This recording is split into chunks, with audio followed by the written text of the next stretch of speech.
Welcome to the Full Nelson. Today I'm going to give you my recommendation for suppressors and how I would recommend you get your firearm set up for suppressors if that's something that interests you. If you're like me and you have quite a few firearms, you don't want to go out and buy a suppressor for every single firearm. Now, if you have the financial resources to do so, I will say that if you specifically choose a suppressor for each specific firearm, you're going to get better performance than what I'm going to recommend for you here today. But if you want to have really good performance or good performance, really good to good performance across pretty much all the firearms you own and not spend a small fortune on suppressors and have to get a different suppressor for every single firearm, then this is what my recommendation would be.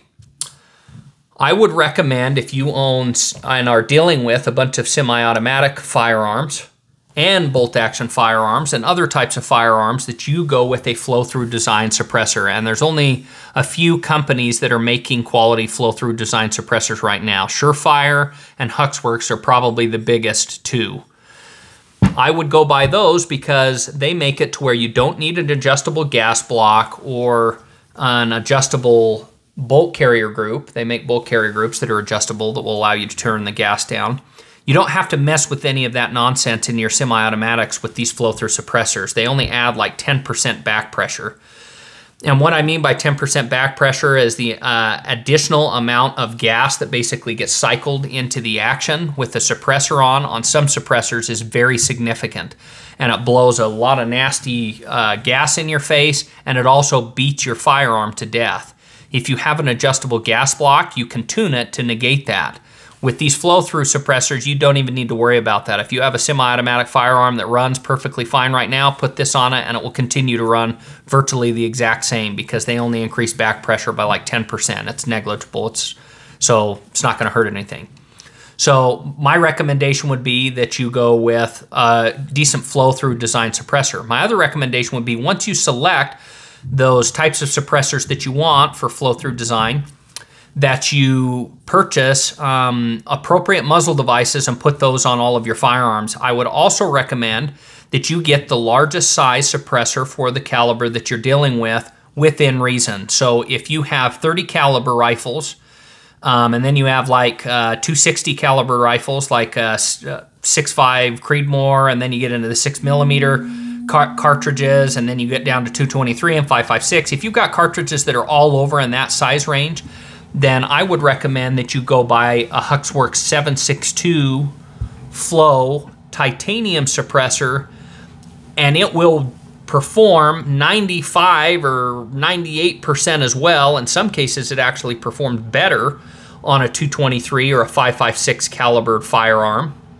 And it's also going to work on your larger 30 caliber rifles that you need it to work on. Now, there are some limitations there. The volume of this suppressor is not designed to where it's going to give you the best performance out of like on a 300 Win Mag compared to a larger volume can that's purpose-built for that application. And there's also limitations in terms of how big of a 30 caliber rifle. For example, you're probably not going to be able to put this on a 300 Ultra Mag or something like that. They may say, hey, that's too much volume or that's too much pressure for our suppressor to handle. In my particular case, this one suppressor covers every rifle pretty much that I own outside of the 22 rifles. I bought different suppressors for those, and I'll make a different video on what I recommend for 22 calibered suppressors and why. You don't want to run these on a 22 caliber firearm because they'll get all gummed up and there's not a really amazing way to clean all the lead buildup out of them. So higher pressure applications, you don't get all of that buildup so much. So what I did is I went out and bought muzzle devices, Huxwrks muzzle devices, to be able to attach these couple suppressors to a lot of firearms that I own. Lots of ARs, AK, lots of bolt-action rifles, and I only need 2 suppressors, or 1 suppressor really, that I can move from gun to gun to gun because they all share the same muzzle device. In the future, if I decide there's another can that comes out that I'm really interested in, it better be Huxwrks.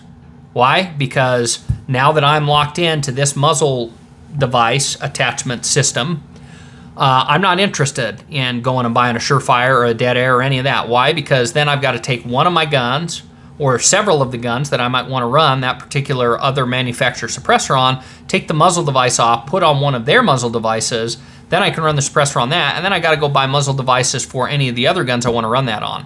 So if you're consistent, if you go with Surefire everything, all your muzzle devices will be compatible with all your suppressors. If you go with Huxwrks, it'll all be compatible with everything that you own, and you can save a lot of money doing that.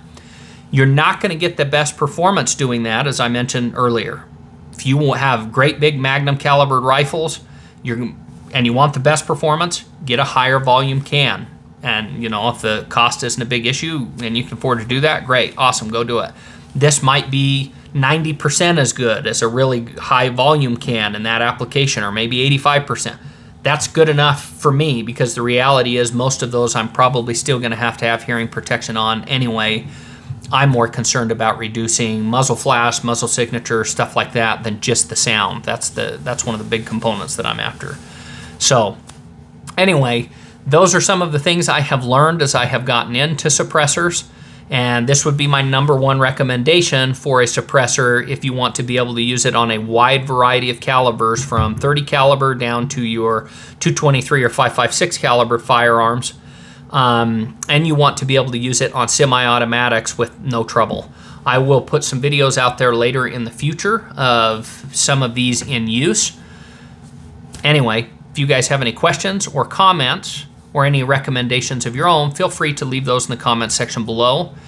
If you found this video at all informative or helpful, please like, share, and subscribe. That allows us to produce more content like this in the future. Thanks for watching. Have a nice day.